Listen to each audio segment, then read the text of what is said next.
नमस्कार प्रिय विद्यार्थियों, एक बार पुनः आपका इस online platform success coaching classes पे फिर से स्वागत है। कल अपने चल रहा था डायरेक्ट इनडायरेक्ट और ये बहुत ही इंपॉर्टेंट क्लास रहने वाली है आज की भी।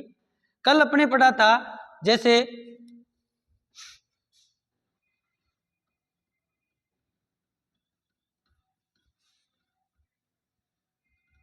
इसको डायरेक्ट इनडायरेक्ट भी बोलते हैं, रिपोर्टर स्पीच भी बोलते हैं और नरेशंस भी बोलते हैं।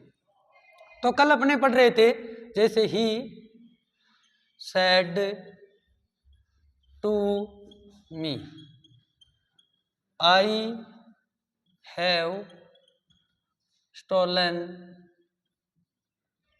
your pen। जैसे अपने कल ये वाक्य पढ़े थे और कल के वाक्यों में मेन विशेषता ये थी कि ये जो वाक्य थे ये सब्जेक्ट से शुरू हो रहे थे। अब ये वाक्य यदि सब्जेक्ट से शुरू होगा तो सेड का सेड और सेड टू का टोल्ड। जैसे ही सेड टू का आ गया टोल्ड, मी का मी, कोमा हटाने के लिए दैट।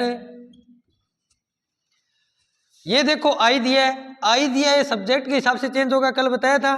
तो आई के जगह आ जाएगा ही। है जो को बदलते हैं हेड में, स्टोलन का स्टोलन, योवर, योवर को बदलेंगे ऑब्जेक्ट के हिसाब से। ये योवर यू, योवर दूसरा है तो मी का दूसरा होगा आई माई, तो यहाँ पे होगा माई पैन। कल अपने ये सीख रहे थे। अब यदि ये वाक्य, ये जो मेन है आरएस का वाक्य है, यदि ये एचवी हेल्पिंग वर्ब से शुरू हो तो किस प्रकार बनेगा। जैसे ये ही said to you, did you not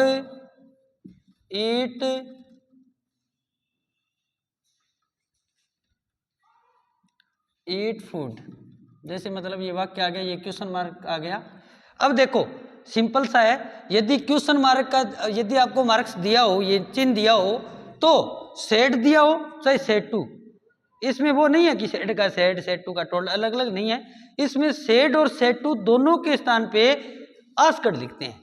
देखो ही का ही, सेड टू का आ गया आस्कड, यू का यू, कोमा हटाने के लिए पहले दैट लगा रहे थे, अब आएगा इफ। इफ या वेदर का प्रयोग कर सकते हैं तो इफ। अब ये देखो एचवी पहले दिए है और ये सब्जेक्ट बाद में दिए।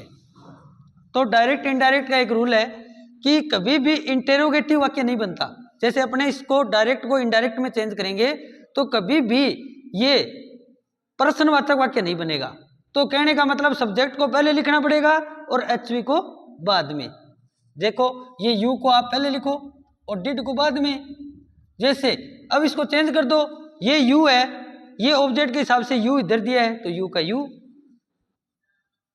डिड को चेंज करते हैं, कल सारणी के अंदर बताया था डिड को हेड थर्ड में, तो हेड नोट थर्ड। बच्चे यहाँ गलती कर लेते हैं कि हेड, डिड का हेड तो लिख देते हैं, वर्ब की फर्स्ट फॉर्म को थर्ड में नहीं बदलते, तो ये बड़ी गलती हो जाएगी, आपका वाक्य बिल्कुल गलत हो जाएगा। यहाँ पे ध्यान रखना है। और फूड का फूड, अंत में क्वेश्चन मार्क को हटा देना है और फुल स्टॉप लगा देना है।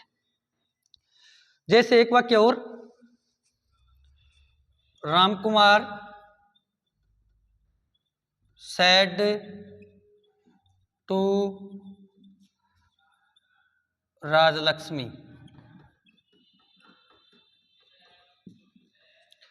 Will you not read this chapter. जैसे वाक्य दिया है थोड़ा लेंथी है, घबराना बिल्कुल नहीं है। ये देखो यहाँ से वाक्य किससे शुरू हो रहा है, एचवी से। तो रामकुमार का रामकुमार, सेड टू का आस्कड, राजलक्ष्मी, कॉमा हटाने के लिए इफ, विल को बाद में यू को पहले। ये देखो विल को बाद में यू को पहले। अब यू को चेंज करो, ऑब्जेक्ट के आधार पे राजलक्ष्मी लड़की है तो यहाँ पे आएगा सी। विल को चेंज करेंगे वुड में, वुड नॉट रीड दिस का बनता है दैट, क्यों पास्ट में जाते हैं, और चैप्टर का चैप्टर, अंत में फुल स्टॉप। ये देखो बिल्कुल इजी है। ये वाक्य अपने कोई बच्चा जैसे नोट्स बना रहा है, कल कुछ बच्चों ने नोट्स बनाए थे, तो आप नोट्स बना के इसको आराम से रख सकते हो, क्लास को 2-3 बार देख सकते हो। अब आगे एग्जाम्पल के लिए, यदि मेन चीज डिपेंड करती है आरएस के वाक्य पे, आरएस का वाक्य है वो आराम से देखना पड़ेगा। सब्जेक्ट से शुरू हो तो सेड का सेड, सेड टू का टोल्ड। यदि एचवी से शुरू हो तो सेड अथवा सेड टू दोनों के स्थान पे आस्क्ड, कोमा हटाने के लिए इफ, पर्सनवाचक वाक्य को साधारण, और जो सारणी दी है जैसे कैन का कुड, विल का वुड, सेल का शुड, मे का माइट, मस्ट का मस्ट, इजेमार का वोजवर, हैजेव का हैड, हैजेव बीन का हैड बीन, वर्ब की सेकंड फॉर्म दी हो तो हेड थर्ड, डिड दी हो तो हेड थर्ड। बिल्कुल इजी है, वोजवर को हेड बीन में बदलते हैं। ये सारणी पहले याद करनी पड़ेगी। उसी प्रकार जैसे एक वाक्य और देखते हैं एचवी से शुरू हो वो, जैसे Sunil said to me, can you write a story। ये देखो ये वाक्य है। अब कैन, बहुत से बच्चे ऐसे बोलते हैं कैन तो मॉडल है, हाँ मॉडल है, लेकिन मॉडल जितने भी है वो एचवी का ही काम करते हैं, वर्ब का ही काम करते हैं। तो ये एचवी से स्टार्ट है, तो सुनील का सुनील, सेड टू का आस्क्ड, फिर उसके बाद मी, कोमा हटाने के लिए इफ, कैन को बाद में, यू को पहले, ये देखो यू को पहले, कैन को बाद में। ये चेंज करो, यू की जगह यू पहला है, जैसे मतलब पर्सन तो दूसरा है, लेकिन वैसे रूप में बोले तो यू, यूअर, यू, ये यू पहला है, मी का पहला होगा आई, कैन का होगा कुड, राइट ए स्टोरी, अंत में फुल स्टॉप। अब कोई बच्चा नोट्स बना रहा है तो वो नोट लगा के एक छोटी सी बात लिख सकता है, नोट, यदि आरएस, आरएस मतलब रिपोर्टेड स्पीच का वाक्य एचवी से शुरू हो, एचवी से शुरू हो तो सेड अथवा सेड टू दोनों के स्थान पर आस्क्ड लिखते हैं, आस्क्ड लिखते हैं।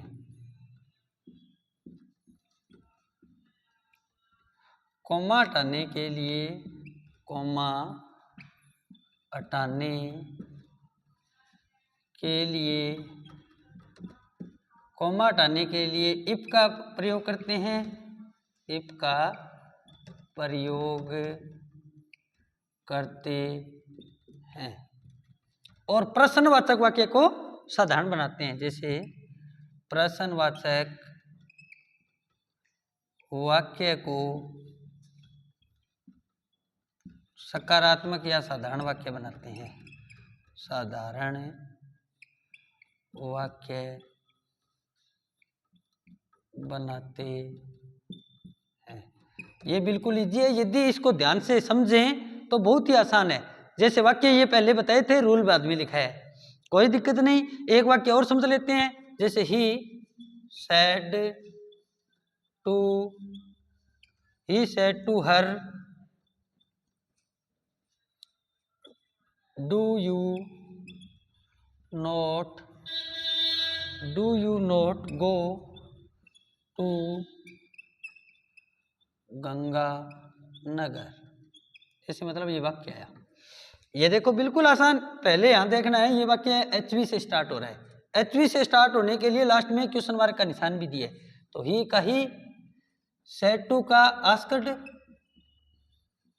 हर का हर, कोमा हटाने के लिए इफ, अब डू को बाद में, यू को पहले, डू को बाद में, यू देखो सेकंड पर्सन है, सेकंड पर्सन ऑब्जेक्ट के पास, हर का हो जाएगा सी। डू नोट को बदलते हैं डिड नोट में, गो का गो टू गंगानगर।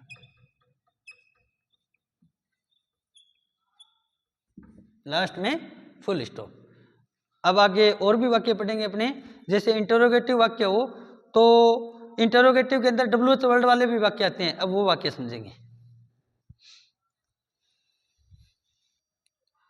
जैसे यदि आरस का वाक्य HV से शुरू हो तो ये रूल लिखवा दिया। अब आरस का वाक्य WH वर्ड से शुरू हो तो सेम ही रूल है, बस अंतर इतना है कि यदि आरस का वाक्य WH वर्ड से शुरू हो, किससे शुरू हो, WH वर्ड, जैसे हु से, वहन से, वाई से, इनसे शुरू हो तो सेड अथवा सेड टू के स्थान पे आस्कड, सेम का सेम आस्कड। और कोमा हटाने के लिए, जैसे कोमा हटाने के लिए जो इफ लगा रहे थे आप, इफ के स्थान पर वही WH वर्ड आएगा जो वाक्य में दिया हो, सेम का सेम WH वर्ड लगाना है, बस अंतर इतना ही है। वो सेम है, प्रश्नवाचक वाक्य वो साधारण बनाना पड़ेगा। एक वाक्य देखते हैं, वाक्य देखने पे समझ में आएगा। जैसे Raju said to me when will you go to Jaipur, अंत में क्वेश्चन मार्क। ये देखो ये वाक्य किससे शुरू है, WH वर्ड से, सेम ही है वही, लास्ट में क्वेश्चन मार्क का निशान दिया है। तो राजू का राजू, सेड टू का आस्क्ड मी, उसके बाद कोमा हटाने के लिए वहन। अब देखो विल को बाद में, यू को पहले, यू को पहले, विल को प्रश्नवाचक का साधारण। जैसे यू गया ऑब्जेक्ट के पास, ये यू पहला है तो मी का पहला होगा आई, तो ये लो आई, आई के साथ आएगा सेल और सेल का हो जाएगा शुड गो टू जयपुर। तो प्रिय विद्यार्थियों, आज अपने पढ़ा कि कैसे जो क्वेश्चन मार्क वाले लास्ट में निशान है आस्क्ड आता है वो वाक्य पढ़े, उसके बाद WH वर्ड वाले वाक्य पढ़े। कल इसके एग्जाम्पल और पढ़ेंगे। कल अपने जो परीक्षा की दृष्टि से वेरी इंपॉर्टेंट रहने वाले हैं, जैसे इंपेरेटिव वाक्य है या कोई कन्फ्यूजन वाले वाक्य है, वो भी पढ़ेंगे। आप थोड़ी तैयारी करके रेडी रहना। तब तक के लिए धन्यवाद।